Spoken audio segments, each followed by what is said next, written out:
ना late late क्यों आ रहे हो भाई, 5 मिनट पहले आया करो बेटा।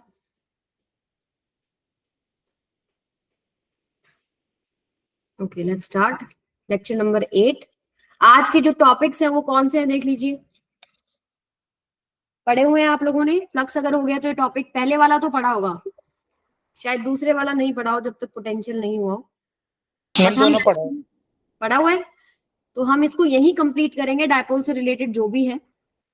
Torque on an electric dipole placed in uniform electric field. अब यूनिफॉर्म और नॉन यूनिफॉर्म में क्या फर्क होता है, in the end of the topic I will tell you. ठीक है, उस पर क्या टॉर्क लग रहा है। And potential energy of electric dipole when placed in an uniform electric field. ठीक है, उसका पोटेंशियल एनर्जी क्या है ये टॉपिक भी हम करेंगे। तो सबसे पहले रिवाइज कर लेते हैं। अगर लास्ट क्लास में कोई आया था तो मुझे बताएगा हम लोगों ने क्या किया था। कोई भी, हम लोगों ने क्या किया था last time? Ma'am electric electric dipole से, फील्ड। यस, इलेक्ट्रिक डायपोल हमने पढ़ा था। क्या होता है इलेक्ट्रिक डायपोल? यस, तो क्या होता है आपके पास two equal and opposite sign के चार्जेस, एक माइनस क्यू एक प्लस क्यू, जब रखे हैं एक स्मॉल सेपरेशन जिसको कि हम 2l नाम देते हैं। नाम कुछ भी दे सकते हैं पर हम 2l लेते हैं जनरली। और ये सेंटर से डिस्टेंस l। ये जो पूरा आपको सेटअप दिख रहा है दिस इज इलेक्ट्रिक डायपोल। एक माइनस क्यू है एक प्लस क्यू है, इनके बीच का सेपरेशन 2l है और इनका बीच का जो सेपरेशन है वो बहुत ही कम होता है, 10⁻⁹ मीटर के अप्रोक्स इनके बीच का दूरी होता है। ठीक है, तो आप सोच सकते हो कितना छोटा है। ठीक है, उसके बाद मैंने बताया था electric dipole moment. Dipole moment क्या होता है बेटा? ये एक वेक्टर क्वांटिटी है जिसको हम p से रिप्रेजेंट करते हैं। ठीक है, तो p आपके पास क्या है, इनमें से कोई एक चार्ज उठा लो, दोनों सेम ही है, q इनटू में इनके बीच का जो सेपरेशन है, this is your electric dipole. अगर मैं वेक्टर फॉर्म की बात करूं तो यहाँ पर आप p के ऊपर वेक्टर फॉर्म लगाइए और इसका जो डायरेक्शन होगा वेक्टर का वो क्या होगा? डायरेक्शन बताइए क्या होगा? मैम नेगेटिव से positive. Negative charge to positive charge. Unit क्या होगा? चार्ज का कूलम, कूलम चार्ज मीटर। का कूलम और लेंथ का मीटर। इसके बाद हम लोगों ने 2-3 केसेस डिस्कस करे। मान लीजिए मैम पहला केमिस्ट्री में केस तो डी बताना। बाय भी है। हाँ जी बेटा। मैम केमिस्ट्री में तो डी बाय इसकी यूनिट। Debye, yes ma'am. देखो डायपोल मोमेंट। केमिस्ट्री, हाँ इसको बोल सकते हैं। और केमिस्ट्री में और फिजिक्स में जो डायरेक्शन है ना वो उल्टा होता है। डायपोल मोमेंट का थोड़ा ध्यान रखिए, यहाँ नेगेटिव से पॉजिटिव लेते हैं, केमिस्ट्री में उल्टा होता है, थोड़ा सा चेंज है। ठीक है, तो माइनस क्यू प्लस क्यू। तो फर्स्ट केस जो हमने करा था electric field due to dipole on axis of the dipole, इसको हम एक एक्सियल पॉइंट भी कह देते हैं, एक्सियल पॉइंट। मान लीजिए पी पॉइंट पर मुझे निकालना है जो कि सेंटर से कितना दूरी रखता है, x। ये डिस्टेंस क्या है, l। ये डिस्टेंस क्या है, l। ठीक है, तो हम लोगों ने इलेक्ट्रिक फील्ड का फॉर्मूला निकाला, तो बताना जरा क्या आया था? 2 k q by r square. Yes 2 kp by में x क्यूब। हमेशा याद रखो डायपोल के केस में जो इलेक्ट्रिक फील्ड है it is inversely proportional to x cube. This thing can be used in any numerical. मान लो मैं एक न्यूमेरिकल आपको दे दूं कि एक पॉइंट P पहले r दूरी पर है, सेंटर से r दूरी पर है, और ये एक यही पॉइंट को अगर मैं 2r डिस्टेंस पे रख दूं तो नया इलेक्ट्रिक फील्ड क्या होगा, और पहले वाला इलेक्ट्रिक फील्ड में दे दूं तो आप क्या करोगे? आपको पता है 2k और p तो सेम है, ये डायपोल मेरा सेम है, तो क्या चेंज कर रहा है? सिर्फ डिस्टेंस चेंज कर रहा है ना, एक्स ही तो चेंज कर रहा है। तो नए आपको इलेक्ट्रिक फील्ड पता है कि inversely proportional to x square है, तो E1 बाई E2 इसको मैं क्या लिख सकती हूँ, एक्स क्यूब, सॉरी इसको क्या लिख सकते हैं बेटा, x2 का क्यूब बाई x1 का क्यूब। इनवर्सली प्रोपोर्शनल है ना, तो यहाँ पर आएगा आपके पास x1 और यहाँ पर आएगा x2 का क्यूब। समझ में आया? अब इनमें से एक इलेक्ट्रिक फील्ड दे दूं, दो डिस्टेंस दे दूं, तो नया इलेक्ट्रिक फील्ड निकाल सकते हो ना। तो ये यस छोटी मैम। छोटी बातें हैं जो यूज हो जाती है न्यूमेरिकल्स में। ठीक है, बच्चे इसको ध्यान नहीं देते कि अच्छा inversely proportional to x cube भी है। ठीक है, तो अब आगे चलते हैं। सेकंड केस जो हमने डिस्कस किया था वो क्या किया था, इक्वेटोरियल पोजीशन, अगर आपके पास मान लीजिए ये डायपोल है, सेम डायपोल मैं ले रही हूँ, मान लीजिए 2l डिस्टेंस पे है, तो हमने एक P पॉइंट यहां लिया जो कि एक perpendicular bisector of this dipole पे लाई कर रहा है। तो इस पॉइंट पर इलेक्ट्रिक फील्ड का डायरेक्शन किधर आया था, लेफ्ट आया था या राइट आया था? मैम राइट साइड इधर आया था। पैरेलल। जो रिजल्टेंट आया था वो आपके पास इधर आया था, जो नेट आया था E net, opposite to the direction of the dipole. Dipole का डायरेक्शन क्या है, इधर, और इसका रिजल्ट क्या आया था आपके पास, माइनस के पी बाय में एक्स क्यूब। माइनस क्यों लगाया, क्योंकि दोनों का डायरेक्शन अपोजिट है। यहां से एक रिजल्ट और भी हम लोगों ने डिस्कस किया था कि एक्सियल वाला जो वैल्यू है उसका ये आधा हो गया, यानी कि अगर मैं कहूं ई एक्सियल, वो क्या हो जाएगा, twice of E equatorial, right, लिख सकते हैं ना ये? yes, ठीक है। इसके बाद एक थर्ड केस हम लोगों ने डिस्कस किया था, electric field at any point P. मान लीजिए ये एक डायपोल माइनस क्यू और प्लस क्यू से बना है, इनके बीच का दूरी कितना है, 2l। तो मैंने कोई p पॉइंट लिया जो कि x दूरी पर है इसके सेंटर से और एंगल थीटा बना रहा है। तो इस पॉइंट पर इलेक्ट्रिक फील्ड का फॉर्मूला क्या निकाला था, kp बाय में x क्यूब इंटू में under root 3 cos square theta plus में 1। अब p आपको पता है, p तो निकाल सकते हो, चार्जेस पता है, उनके बीच का दूरी पता है, ठीक है। और इसका जो अगर हम डायरेक्शन की बात करें वो थोड़ा सा कॉम्प्लिकेटेड था, माइनस क्यू की वजह से आपको पता है। अगर मैं इसको ब्रेक करके दिखाऊं, आपको याद है कैसे निकाला था हम लोगों ने? हमने क्या किया था, इस पॉइंट को ए मान लो, मैं थोड़ा सा रिवाइज करा देती हूँ कैसे निकाला था, क्योंकि ये थोड़ा कंफ्यूजिंग होता है। ये हमने ए पॉइंट मान लिया। हम क्या करते हैं, देखो ये इनके बीच में जो ओरिजिनल डायपोल मोमेंट है वो पी है। हम इस पी को ब्रेक कर लेते हैं, एक कर लेते हैं इधर पी कोस थीटा, और एक इसी के परपेंडिकुलर आ जाता है पी साइन थीटा। ये निकालने का तरीका था, ठीक है। ये याद करने का भी एक तरीका है कि इसको आपने तोड़ लिया। अब ये जो आपके पास फॉर्मूले आए हैं ना, अब मान लीजिए एक डायपोल ये वाला जो है आपके पास, ये इसके परपेंडिकुलर, अगर मैं परपेंडिकुलर बाइसेक्टर पे अगर देख रही हूँ इलेक्ट्रिक फील्ड कितना है, तो वो ये वैल्यू आ रहा है। उसी तरीके से पी साइन थीटा अगर कोई डायपोल है और उसके परपेंडिकुलर ये पॉइंट है, तो क्या फॉर्मूला, फॉर्मूला यही आएगा, बस पी की जगह क्या आ जाएगा, पी साइन थीटा, ठीक है। और अगर इस डायपोल की बात करूं, पी कोस थीटा, ये एक डायपोल मैं यहाँ दिखा रही हूँ, ये मान लीजिए पी कोस थीटा है, उसके लिए जिस पॉइंट पर निकालना है वो एक एक्सियल पॉइंट हो गया ना। तो जो एक्सियल वाला आपका फॉर्मूला था उसमें आपको पी की जगह क्या पुट कर देना है, पी कोस थीटा। फिर आप उसको सॉल्व करते हैं तो आपके पास क्या है, देखो एक्सियल वाले का तो उसी डायरेक्शन में आता है इलेक्ट्रिक फील्ड, और इक्वेटोरियल वाले का भी देखा हमने, dipole moment P sine theta का डायरेक्शन अगर ये है तो इसके अपोजिट इधर आएगा इक्वेटोरियल। तो इनका रिजल्टेंट कहीं इनके बीच में आता है जो कि एल्फा एंगल पे है। तो टोटल रिजल्टेंट कितना एंगल आगे चला जाता है, थीटा प्लस एल्फा आगे। ये थोड़ा समझने का तरीका है कि कैसे कैसे ब्रेक करना है और फॉर्मूले में क्या क्या चेंज हो जाएगा। और फाइनल जो रिजल्ट निकल के आता है वो ये, यहाँ से आप टेंजेंट एल्फा भी निकाल सकते हो। क्या क्या निकलेगा, इस ट्राइंगल को बाहर निकाल लो, ये ट्राइंगल को बाहर अगर आप निकाल रहे हैं, ये अल्फा इसके सामने ई इक्वेटोरियल है और इसके इसी के डायरेक्शन में क्या है, ई एक्सियल। तो टेंजेंट एल्फा आपके पास क्या आता है, ई इक्वेटोरियल बाय में ई एक्सियल, जो कि आपके पास सॉल्व होके आना चाहिए हाफ टेंजेंट थीटा। क्लियर है सबको? तो ये हम लोगों ने लास्ट क्लास में डिस्कस किया था, मैं चेक कर देती हूँ, हम लोगों ने आई थिंक यहीं तक डिस्कस किया था। ई क्यू जो मैंने रिप्रेजेंट किया ना, this is E equatorial, E perpendicular से भी आप रिप्रेजेंट कर सकते हो। हाँ जी, तो हमने कल यहीं तक डिस्कस किया था सारी चीजें। क्लियर है सभी बच्चों को? yes, अगर किसी ने नहीं देखा है तो रिकॉर्डेड आप देख सकते हो, या आपके पास कोई भी बुक है या आपने कोई भी वीडियो फॉलो करते हो वहां से भी देख सकते हो, दैट इज योर चॉइस। आगे चलते हैं। अब आज हम क्या करने वाले हैं, आज जो हम करेंगे वो है torque on an electric dipole placed in uniform electric dipole. Uniform electric field आएगा यहाँ पे, this is uniform electric field, ठीक है। तो सबसे पहले यूनिफॉर्म इलेक्ट्रिक फील्ड कैसे बनाएंगे, मान लो इस तरीके से। यूनिफॉर्म नॉन यूनिफॉर्म में एक छोटा सा फर्क है। अगर आपके पास ये इक्वी डिस्टेंट है, फील्ड लाइंस इक्विडिस्टेंट है और आपके पास आप देख सकते हो एक ही डायरेक्शन में, देन वी कैन से एक यूनिफॉर्म इलेक्ट्रिक फील्ड है। अगर मैं ऐसे कर दूं तो आपको दिख रहा है एक तरफ क्राउडेड है एक तरफ ओपन है, तो ये आपके पास क्या है, नॉन यूनिफॉर्म इलेक्ट्रिक फील्ड हो जाएगा। तो इसके अंदर एक डायपोल आपको रखना है, इसके अंदर एक डायपोल रखते हैं, कोई दूसरे कलर में रख लेते हैं। मान लीजिए ये आपके पास एक डायपोल हो गया, ठीक है।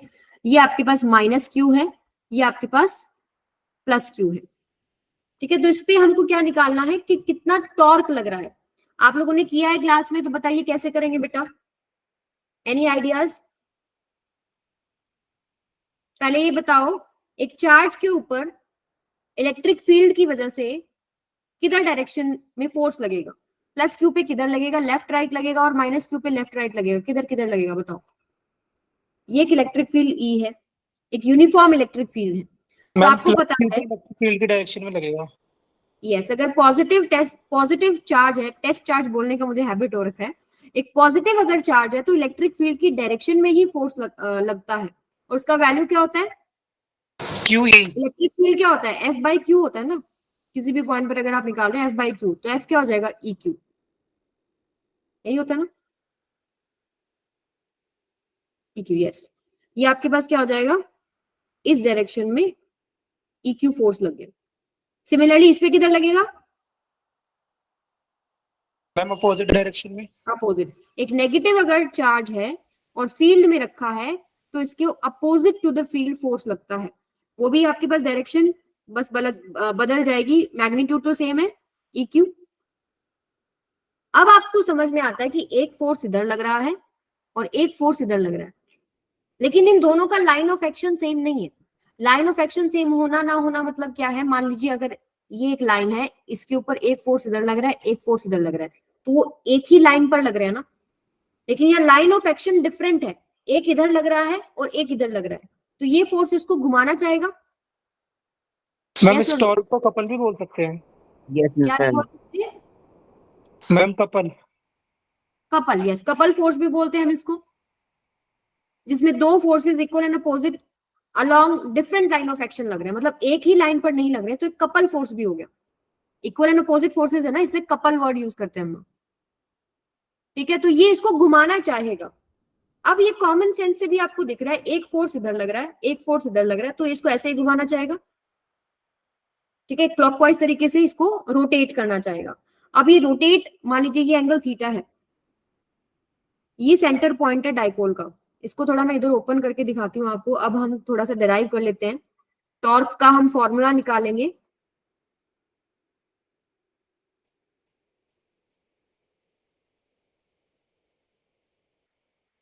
हम अभी क्या कर रहे हैं, देखो ये डाइपोल है आपका, ये सेंटर पॉइंट हो गया, ये मान लीजिए आपका इलेक्ट्रिक फील्ड का डायरेक्शन है इस तरीके से, इसके साथ जो एंगल बना रहा है वो थीटा है, दिस इज ई। और आप बोल सकते हो ये माइनस क्यू है ये प्लस क्यू है, तो इस तरफ डायरेक्शन किसका है? पी का। तो एंगल आप बोल सकते हो ना पी और ई के बीच में, डाइपोल मोमेंट और इलेक्ट्रिक फील्ड के बीच में है, ठीक है। अब ये जो सेटअप है इसमें देखा कि चार्ज के ऊपर फोर्स लग रहा है, टॉर्क लग रहा है। टॉर्क का फॉर्मूला क्या होता है, पढ़ा है ना 11th में? मैम यस, फोर्स इनटू में परपेंडिकुलर डिस्टेंस। यस, इनटू में परपेंडिकुलर डिस्टेंस। तो आप कह सकते हो कि आप एक तरफ तो इधर लग रहा है जो इसको इस तरफ घुमा रहा है, और एक इधर लग रहा है, तो टोटल जो टॉ है वो आपके पास टॉ 1 प्लस में टॉ 2 हो गया, जो इसको इस एक्सिस के अबाउट घुमाना चाह रहा है, ठीक है। तो अगर मैं इसकी बात करूं सबसे पहले, तो अब मैं इस ट्राइंगल को ओपन करूंगी, ध्यान से देखिए। मुझे एक परपेंडिकुलर डिस्टेंस चाहिए, बस इतनी सी बात है। फोर्स तो मेरे पास है ई क्यू, मुझे एक परपेंडिकुलर डिस्टेंस चाहिए, तो मैं यहाँ से एक परपेंडिकुलर डाल लेती हूँ यहाँ पर। ये जो डिस्टेंस है ये कितना है? एल, और ये एंगल थीटा है। तो इस एल का इस तरफ कंपोनेंट देखिए तो एल कोस थीटा होगा, और इस तरफ कंपोनेंट देखिए तो एल साइन थीटा होगा। कंपोनेंट कहाँ आएगा? कंपोनेंट अगर आप देखेंगे, मान लीजिए ये है, ये एल है, तो एक इधर आया एल कोस थीटा और एक इधर आया एल साइन थीटा। तो अगर मैं इस ट्राइंगल की बात करूं, जितना कंपोनेंट ये इधर है मैं इधर भी दिखा सकती हूँ ना, सेम ही तो बात है। यानी ये जो लेंथ है, ये एक्सिस ऑफ रोटेशन से जो इसका परपेंडिकुलर लेंथ है मेरे पास, वो आ गया। वो कितना आ गया? L sine theta. तो अब टॉर्क के फॉर्मूले में पुट कर लेते हैं। ये बता दीजिए मुझे, दोनों टॉर्क उसको क्लॉकवाइज घुमाना चाह रहे हैं, अपोजिट घुमाना चाह रहे हैं? आप देख सकते हो ऊपर वाला भी उसको नीचे ऐसे क्लॉकवाइज घुमा रहा है, क्लॉकवाइज। या दोनों ही क्लॉकवाइज है, तो दोनों को हम पॉजिटिव रख सकते हैं। तो हम अगर वैल्यू रखें फोर्स इनटू में परपेंडिकुलर डिस्टेंस, तो फोर्स आपके पास है EQ, परपेंडिकुलर डिस्टेंस है L साइन थीटा, ठीक है। और यहां पर भी आएगा आपके पास EQ L साइन थीटा, तो ये क्या हो जाएगा, twice of EQ L sine theta. अच्छा, आपको कुछ जानी पहचानी टर्म लग रही है यहाँ पे? चार्ज इनटू में separation between the dipole, Q 2 और L। डायपोल मोमेंट क्या होता है, Q इंटू में 2L। तो आप इसको ऐसे लिख सकते हो ना, E yes P ma'am. Sine theta. और इसको आपको याद हो, A क्रॉस B क्या होता है? मैम क्रॉस प्रोडक्ट है। Yes, AB sine theta. तो E क्रॉस P लिखूं या P क्रॉस E लिखूं, बताइए। आप देखो, आपका डायपोल जो है वो किधर घूम रहा है, क्लॉकवाइज घूम रहा है ना। और क्रॉस प्रोडक्ट में जब हम डायरेक्शन लेना चाहते हैं तो E से P घुमाते हैं अपने राइट हैंड से। E आपके पास इस डायरेक्शन में है और डायपोल मोमेंट का डायरेक्शन क्या है, ऐसे। तो अगर मैं E क्रॉस P लेती हूँ तो एंटी क्लॉकवाइज घूम रहा है, मुझे किधर चाहिए, क्लॉकवाइज डायरेक्शन में। तो मुझे क्या लेना पड़ेगा, P क्रॉस E। आई बात समझ में? Yes ma'am. तो यहां पर आ जाएगा आपके पास P cross E, P cross E। तो ये है एक डायपोल के ऊपर टॉर्क जो एक यूनिफॉर्म इलेक्ट्रिक फील्ड के अंदर रखा है। सबको क्लियर है यहां तक? ठीक है यस बेटा। मैम। अब इसकी maximum minimum Yes, value ma'am. Discuss कर लें।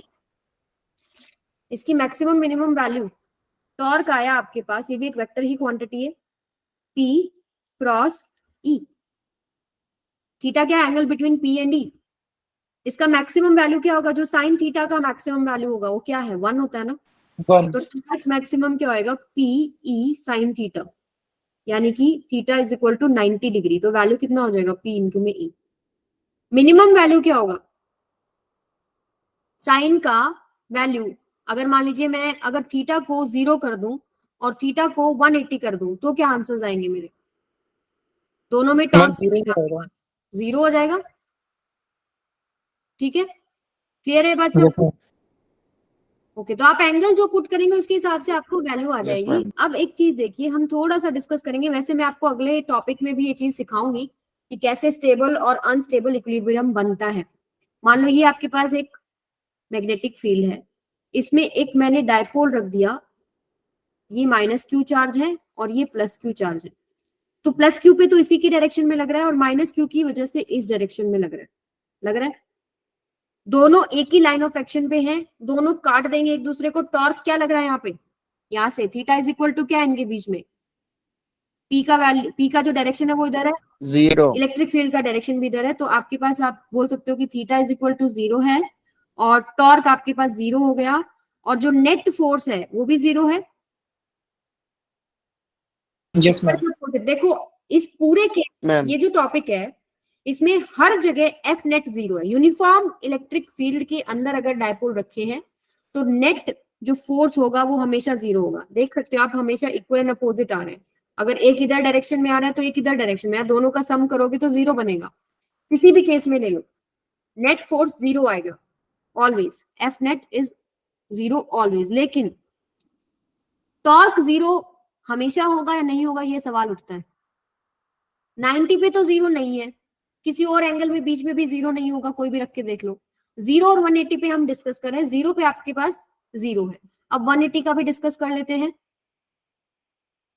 180 का मतलब क्या है कि आपका जो डायपोल है वो उल्टा रखा है, यहाँ पर आपके पास +Q है और यहाँ पर -Q है। और मोमेंट का डायरेक्शन क्या हो जाएगा, इधर हो जाएगा। और आपके पास इलेक्ट्रिक फील्ड का डायरेक्शन क्या है, वो इस तरफ है, यानी दोनों के बीच में 180 एंगल है। 180 पे टॉर्क डेफिनेटली 0 होगा, आपके फॉर्मूले से आपको क्लियर है। और थीटा आपके पास 180 है और F नेट तो है ही 0। तो इन दोनों केसेस में आपके पास टॉर्क भी 0 है, F नेट भी 0 है। F नेट तो हर केस में 0 है, लेकिन आप यहां से देख सकते हो कि सभी केसेस में टॉर्क 0 नहीं है। Torque may be 0 and may not be zero, depend करेगा उसका क्या कॉन्फ़िगरेशन है, लेकिन एफ नेट ऑलवेज जीरो। लेकिन हमेशा याद रखो कौन से केसेस में, यूनिफॉर्म इलेक्ट्रिक फील्ड। अभी मैं इससे रिलेटेड एक क्वेश्चन कराऊंगी आपको कि अगर नॉन यूनिफॉर्म हो गया तो फोर्स पे क्या असर आएगा। ठीक है, अब स्टेबल और अनस्टेबल की बात रह गई। तो आप ये देखिए, ये वाला जो आपको केस दिख रहा है, ये वाला, अगर मैं इस डायपोल को जरा सा भी हिला दूं इसकी जगह से, मान लीजिए मैंने यहां कर दिया, तो इस पे फोर्स जो लगेगा वो इधर लगेगा और इस पे फोर्स लगेगा वो इधर लगेगा। क्या वो उसको रोटेट करके दोबारा उसी पोजीशन पे नहीं ले आएगा? यानी डायपोल अपनी पोजीशन पे बार बार आएगा, आप उसको हिला के देख लो। इस तरह की सेटिंग को क्या बोलते हैं? Stable equilibrium. और यहां देख लो, अगर आपने इसको जरा सा भी हिला दिया, माइनस क्यू पे डायरेक्ट, माइनस क्यू पे फोर्स इधर लगेगा, प्लस क्यू पे फोर्स इधर लगेगा, वो उसको पूरा रोटेट कर देगा, वो अपनी पोजीशन पे नहीं आएगा, पूरा घुमा देगा। इस तरह को क्या बोलते हैं? Unstable equilibrium. क्लियर हुआ? मैम एक बार रिपीट कर दो वाला। दोबारा सुन लो। स्टेबल अनस्टेबल का मतलब क्या होता है पहले ये समझ लो। स्टेबल वो है जो अपनी पोजीशन को बार बार अटेन करना चाहता है। ठीक है, जैसे हम जो है बिस्तर पे आराम करना चाहते हैं, मम्मी कितनी डांट मार ले, हमने जाना वही है वही सोना, वो हमारा स्टेबल इक्विलिब्रियम पोजीशन हो गया। पापा तो आ गए तो हम बिस्तर पे मिलेंगे नहीं, पूरा घूम जाएंगे दूसरे कमरे में किताब लेके, वो क्या हो गया? Unstable equilibrium. तो स्टेबल वो है अगर डायपोल को आपने उसकी जगह से लाया, वापस अपनी पोजीशन पे आना चाह रहा है, आपने देखो हिला के देखा, वो वापस वही आना चाह रहा है। ठीक है, तो इस तरह को क्या बोलते हैं? Stable equilibrium. अगर अनस्टेबल की बात है, यानी जब आपने उसको उल्टा रखा हुआ है, अगर उसको आपने अपनी पोजीशन से हिला दिया ना, तो क्या होगा? वो पूरा रोटेट कर जाएगा। आप देख सकते हो येलो में मैंने फोर्स दिखाया आपको कि माइनस पे इधर लग रहा है, प्लस पे इधर, वो पूरा उसको ऐसे रोटेट करेगा। और इससे एक प्रॉपर्टी निकल के आती है क्या, कि आपका जो डायपोल है वो अपने आप को सेट करना चाहता है in the direction of the electric field. ठीक है, dipole tries to align with direction of electric field. आई बात समझ में? इलेक्ट्रिक फील्ड का डायरेक्शन में ही आपका डायपोल सेट होने की कोशिश कर रहा है। डायपोल का डायरेक्शन माइनस क्यू से प्लस क्यू, यानी इधर माइनस क्यू और इधर प्लस क्यू आना चाह रहा है। समझ में आई बात? स्टेबल अनस्टेबल क्लियर है? अगले टॉपिक में भी मैं आपको दिखाऊंगी, सेम चीज आएगी जब हम पोटेंशियल एनर्जी को यूज करके बताएंगे कि स्टेबल इक्विलिब्रियम कहाँ है, अनस्टेबल इक्विलिब्रियम कहाँ है। ठीक है, आगे अब एक दो क्वेश्चन करते हैं इससे रिलेटेड। देखिए, ये तो आपका डायपोल से रिलेटेड ही क्वेश्चन है। Point A ma'am lies, non uniform वाला बताने जा रहे थे, क्या बेटा? नॉन यूनिफॉर्म वाला केस। हाँ, मैं अभी क्वेश्चन के थ्रू बताऊंगी वो। ठीक है, पहले ये क्वेश्चन कीजिए। Point A lies at a distance r on the axis of q short electric dipole। एक q चार्ज का डायपोल है, शॉर्ट डायपोल है, r डिस्टेंस पे एक पॉइंट है, electric field at this point is 160 volt per metre. Now consider another point p at a distance 2r on its axis, the value of electric field at this point will be कितना होगा? जब आपको नहीं दे रखा कि distance कहां से है ये डायपोल, तो सेंटर से मान लो। जैसे ये डायपोल इन्होंने शॉर्ट डायपोल बोल दिया ना, ये माइनस क्यू और प्लस क्यू हो गया। जो डिस्टेंस है, जैसे मैंने आपको स्टार्टिंग में ही बताया, यहां से कोई भी एक पॉइंट पी के ऊपर आर दूरी पर उन्होंने बोला कि इलेक्ट्रिक फील्ड कितना है, उसको मान लो E1 160 वोल्ट पर मीटर। अब उन्होंने बोला है कि डिस्टेंस को अगर 2r कर दिया, मान लो ये 2r यहां हो गया, तो यहां पर इलेक्ट्रिक फील्ड कितना होगा आपको ये निकालना है। फर्स्ट स्लाइड में मैंने आपको हिंट दिया था इस क्वेश्चन को करने का, कैसे करना है देखो जरा। इसमें इनवर्सली प्रोपोर्शनल होता है। इनवर्सली प्रोपोर्शनल है। आप क्या अभी देखो, ये एक्सियल पॉइंट है दोनों ही केसेस में। ठीक है, तो E इज डायरेक्टली, E का वैल्यू कितना होता है वैसे एक्सियल पॉइंट पे? 2kp बाय में x क्यूब। x क्या है यहाँ पे? r है। तो P तो डायपोल तो सेम है ना, P तो सेम है, K कांस्टेंट है, 2 कांस्टेंट है, तो आप डायरेक्टली बोल सकते हो E is inversely proportional to x cube. ठीक है, तो आप कह सकते हो E1 बाय में E2, this is equal to ma'am C है इसका x2 बाय में यस, x2 बाय x1, ये क्यूब ये भी क्यूब।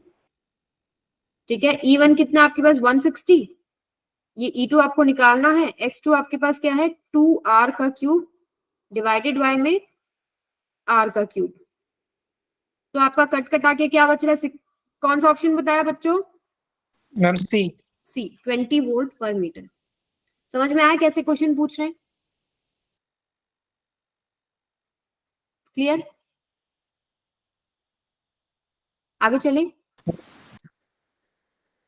Yes ma'am. चलिए क्वेश्चन ये कीजिए, electric field due to an electric dipole at a distance r from its centre in axial position is E। सीधी सी बात है, भाषा क्या कह रही है हमको? हमको माइनस क्यू से प्लस क्यू है, और एक्सियल में P पॉइंट पर मान लो क्या है आपके पास, इलेक्ट्रिक फील्ड क्या है? E है। If dipole is rotated through an angle of 90 degree about its perpendicular axis, the electric field at the same point will be, ये सेंटर से कितना दूरी पे है? R। तो अगर इसको मैं रोटेट कर दूं परपेंडिकुलर, घुमा दूं मैं इसको इसके एक्सिस के ही परपेंडिकुलर, तो electric field at the same point क्या होगा बेटा?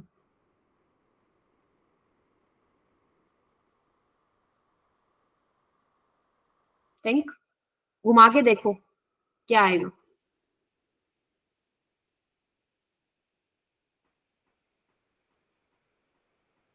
देखो अगर मैंने इसको रोटेट कर दिया यहीं पर, तो माइनस क्यू, यहीं पर मैं रोटेट करके दिखाती हूँ आपको।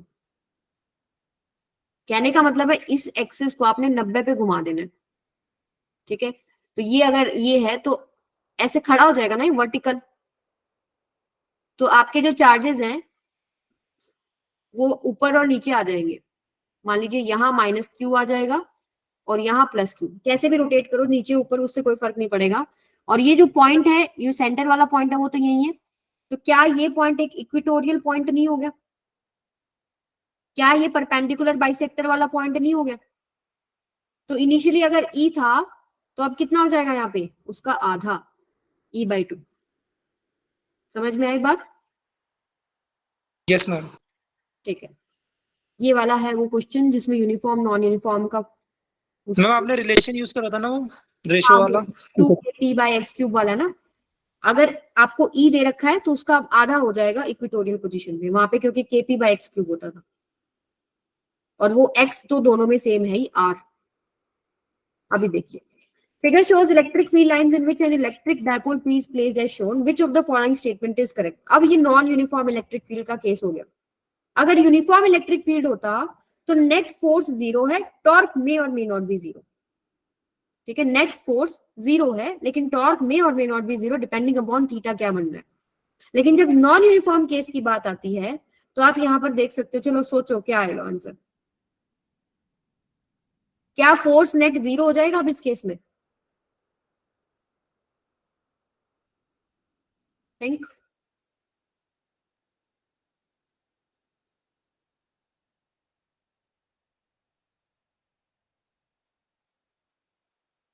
देखो इसके ऊपर एक फोर्स लग रहा है प्लस चार्ज, तो इसी की डायरेक्शन में लगेगा, राइट? लगेगा या नहीं लगेगा? E1 फोर्स का वैल्यू कितना हो जाएगा? E इंटू में Q, जो भी यहाँ पर आपके पास इलेक्ट्रिक फील्ड है। इस पे जो फोर्स लगेगा इधर लगेगा EQ। लेकिन अगर आपकी फील्ड लाइंस यहाँ पे क्लोज है ना, इसका मतलब जो इलेक्ट्रिक फील्ड का स्ट्रेंथ है वो यहाँ ज्यादा है, यहाँ पर E ज्यादा है। इसका मतलब जो लेफ्ट साइड में फोर्स लग रहा है वो बढ़ जाता है। नॉन यूनिफॉर्म की वजह से ये फर्क आ जाता है। टॉर्क अगेन यहाँ पर मे और मे नॉट भी जीरो, वो तो डिपेंड करेगा वो किस एंगल पे रखा है, ठीक है? और एफ नेट भी यहाँ पर मे और मे नॉट भी जीरो। अब वो डिपेंड करेगा किस तरफ आपका इलेक्ट्रिक फील्ड स्ट्रेंथ ज्यादा है, उस तरफ फोर्स ज्यादा लग जाएगा, मे और मे नॉट भी जीरो। तो आंसर क्या हो जाएगा इसका? The dipole will experience a force towards left. Clear हुआ? अब नॉन यूनिफॉर्म की वजह से क्या हो गया? फॉर्मूला वही है, टॉर्क का फॉर्मूला वही है, लेकिन अब यहाँ पर दिक्कतें आ गई फोर्स की वजह से। ठीक है, चलो अब अगला जो टॉपिक है, potential energy of electric dipole when placed in uniform electric field. Potential energy जब आपके देखो नॉन यूनिफॉर्म का आपके सिलेबस में है ही नहीं, पोटेंशियल एनर्जी का हम जितना भी डिस्कस कर रहे हैं, चाहे कंपटीशन हो चाहे एनसीईआरटी बुक हो, यूनिफॉर्म की बात करेंगे, यूनिफॉर्म इलेक्ट्रिक फील्ड। तो सबसे पहले एक यूनिफॉर्म इलेक्ट्रिक फील्ड बना लेते हैं हम लोग यहाँ पे। ये आपके पास हो गया एक यूनिफॉर्म इलेक्ट्रिक, हम जे में भी नहीं आता नॉन यूनिफॉर्म वाला। नहीं IIT में भी आपके पास यूनिफॉर्म वाला केस है, पोटेंशियल एनर्जी का बता रही हूँ, ठीक है। जहां नॉन यूनिफॉर्म की बात करनी थी वो हमने कर ली, ठीक है। अब यहां बात करते हैं हम लोग, एक डायपोल रख देते हैं, मान लीजिए आपके पास ये मान लीजिए ऐसे है, -q + q,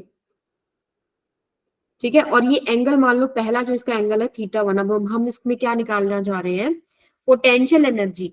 हम इसको रोटेट करेंगे क्योंकि पोटेंशियल एनर्जी एक सिंगल पॉइंट के लिए डिफाइन नहीं होती। चेंज इन पोटेंशियल एनर्जी हम चेक करेंगे। हमारे फिजिक्स में 11th में आपको याद हो, हमने एक जगह ये किया था, change in potential energy, work energy वाला जो टॉप चैप्टर था, is equal to negative of work done due to conservative force, किया था ना। Yes, ma'am.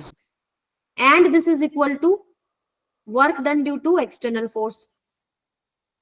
ये इक्वल टू एक्सटर्नल फोर्स तभी होता है जब हम लोग मानते हैं कोई फ्रिक्शन नहीं है, किसी तरह का एनर्जी लॉस नहीं है, कोई हीट कर लॉस नहीं है, तो हम लोग एक्सटर्नल फोर्स की द्वारा जो वर्क डन है उसके इक्वल पुट कर सकते हैं। अदरवाइज हम ऐसे नहीं कर पाएंगे। लेकिन हम जो डील करते हैं जनरली वो सारे वो केसेस हैं जहां पर किसी तरीके का एनर्जी लॉस नहीं है, तो हम इसको अप्लाई करते हैं हर जगह पे। तो delta u is equal to change in potential energy is equal to minus of work done due to conservative force. अब यहाँ पर इलेक्ट्रिक फील्ड है और इलेक्ट्रिक फील्ड की वजह से जो फोर्स लग रहा है वो कौन सा होता है, वो एक कंजर्वेटिव फोर्स होता है। तो मैं work done due to electric force निकालूंगी सबसे पहले, उसके आगे नेगेटिव साइन लगा दूंगी, that is change in potential energy, ठीक है। तो सबसे पहले यहाँ पर अगर मैं इसको रोटेट करना चाहूँ, मान लीजिए मैंने इसको रोटेट कर दिया, ये यहाँ आ गया,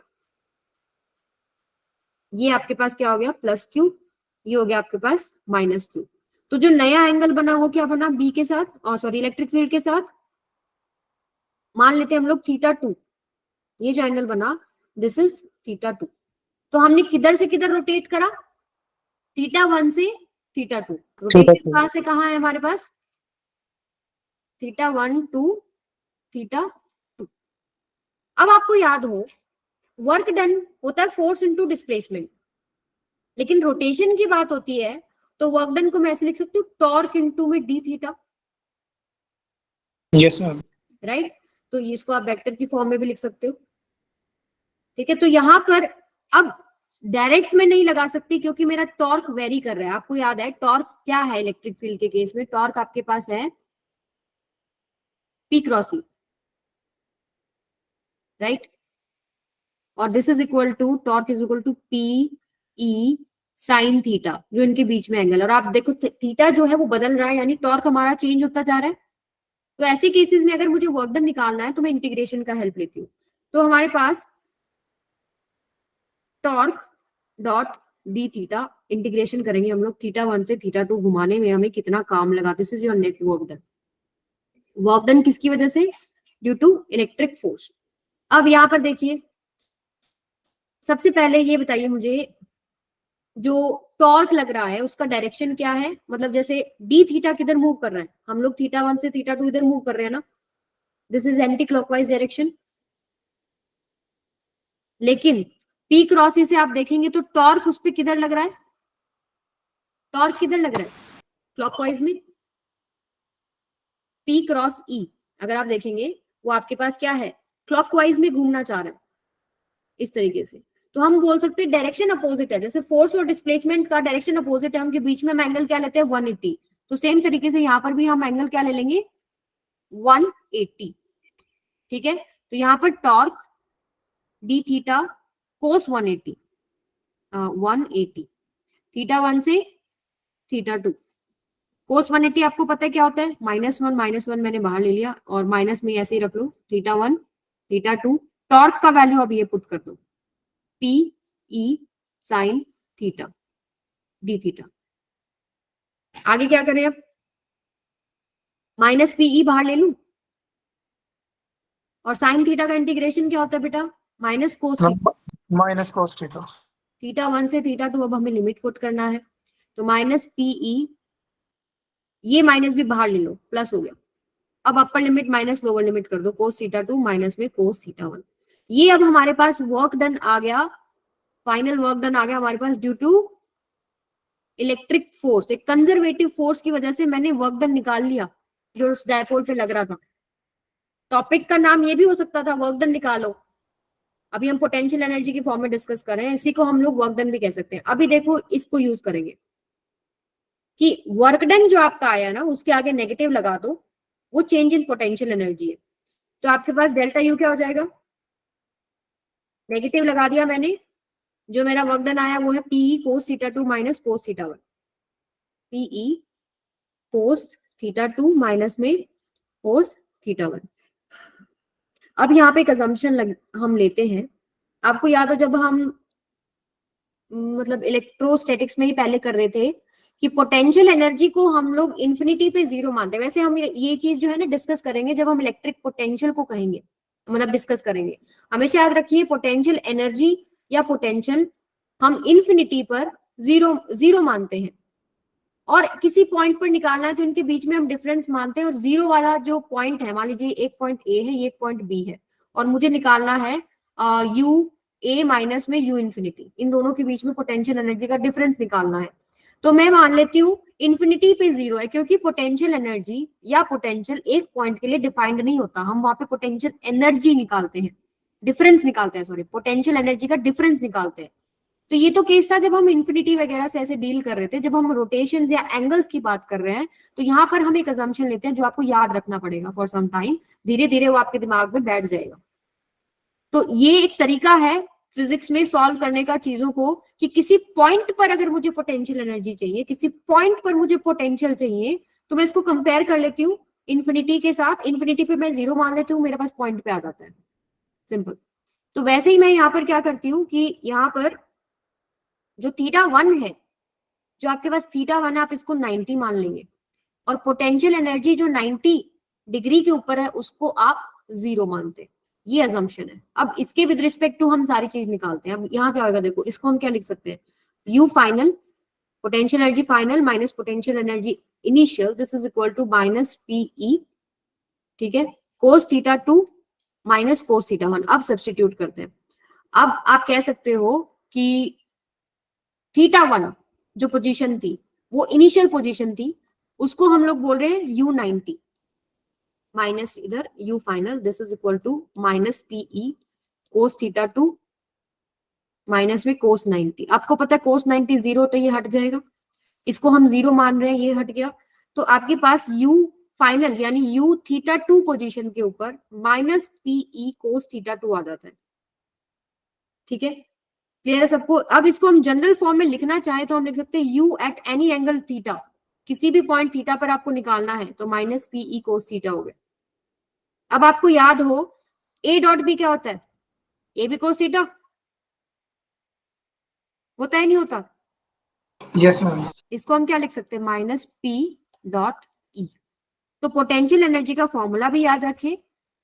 अब मैं किसी एंगल पे बोल दूं 30, 90, 80, 40, 180, आप सीधा एंगल यहाँ रखो। मान लीजिए मैंने बोला कि आपने डायपोल को घुमाया है, कहां से कहां, 30 डिग्री से 60 डिग्री।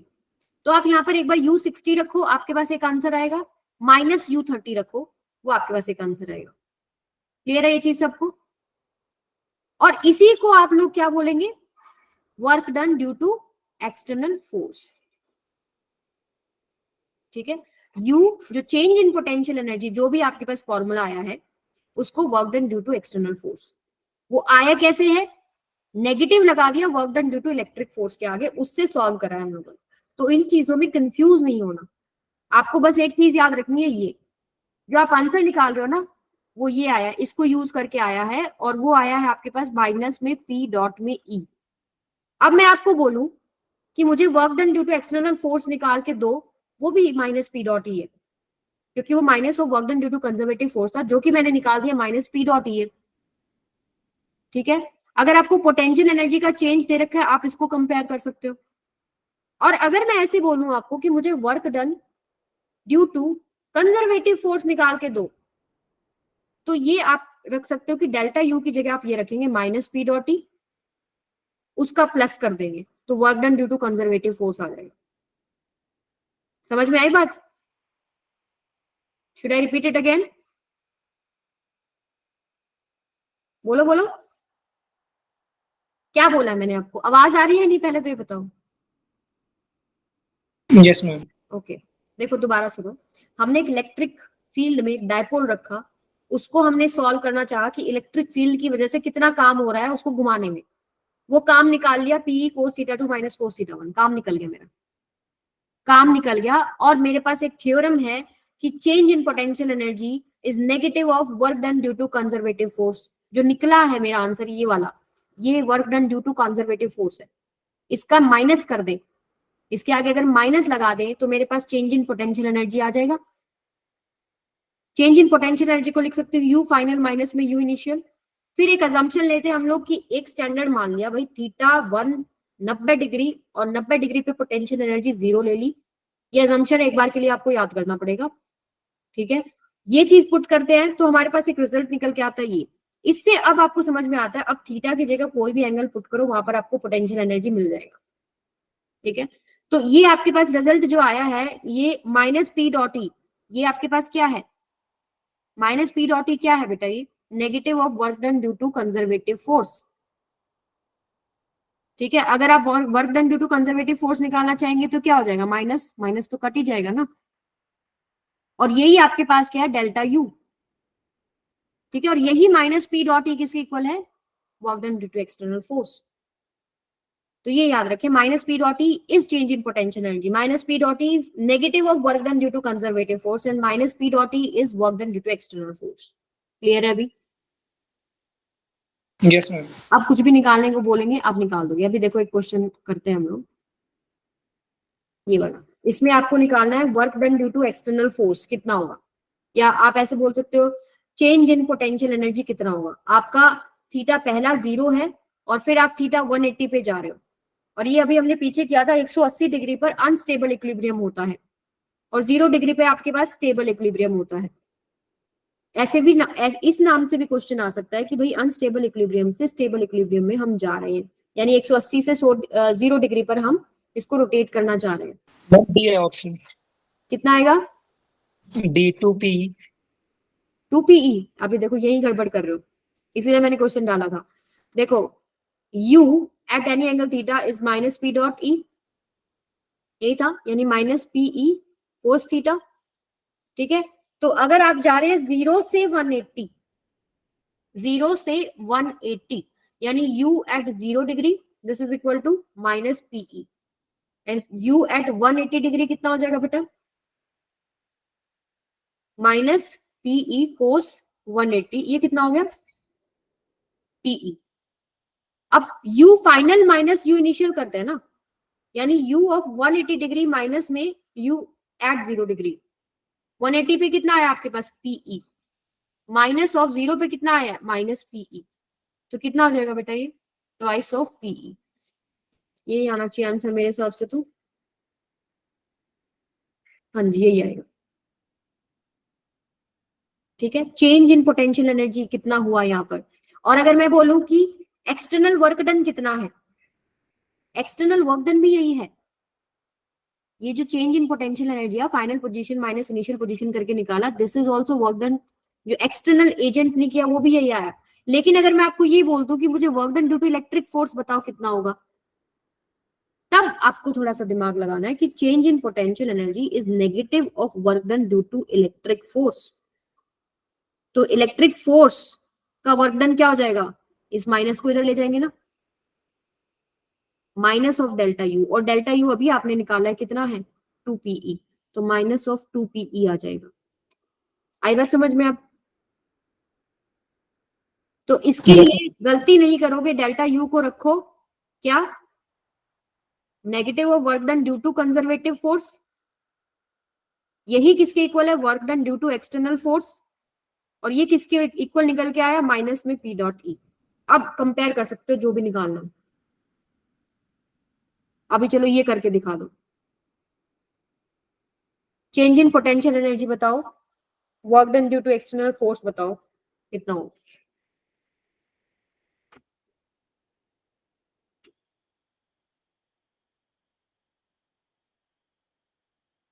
थीटा 1 क्या है, थीटा 1 आपको दिख रहा है ना 60 डिग्री है।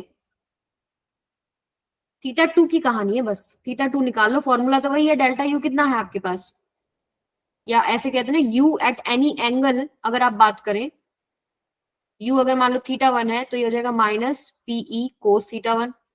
यू अगर थीटा 2 है, this is minus PE cos theta 2। तो u of theta 2 minus u of theta 1, change in potential energy कितना हो जाएगा? Minus PE cos theta 2 minus of minus PE cos theta 1, यानी कि प्लस में पीई कोस थीटा 1। ठीक है, अब आपको बस देखना है कि एंगल क्या बन रहा है। अभी पीई कॉमन ले लेती हूँ मैं, ये होगा minus of cos theta 2। Ma'am इसका आंसर सी है।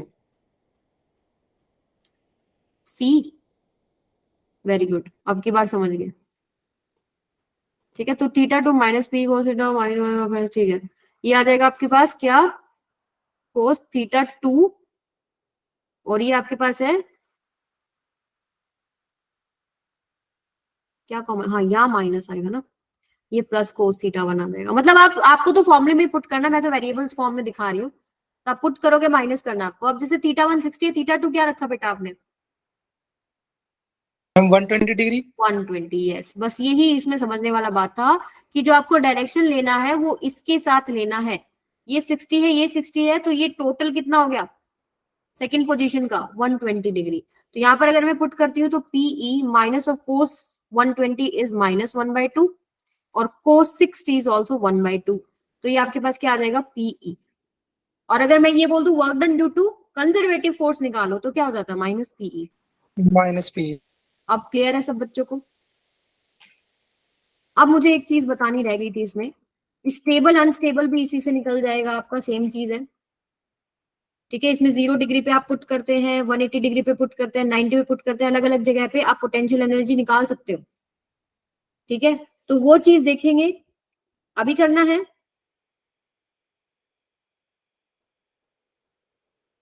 यहीं तक रखो आंसर आप। आपका। स्टेबल अनस्टेबल वैसे मैंने आपको बता दिया। देखो, अभी अगर मान लीजिए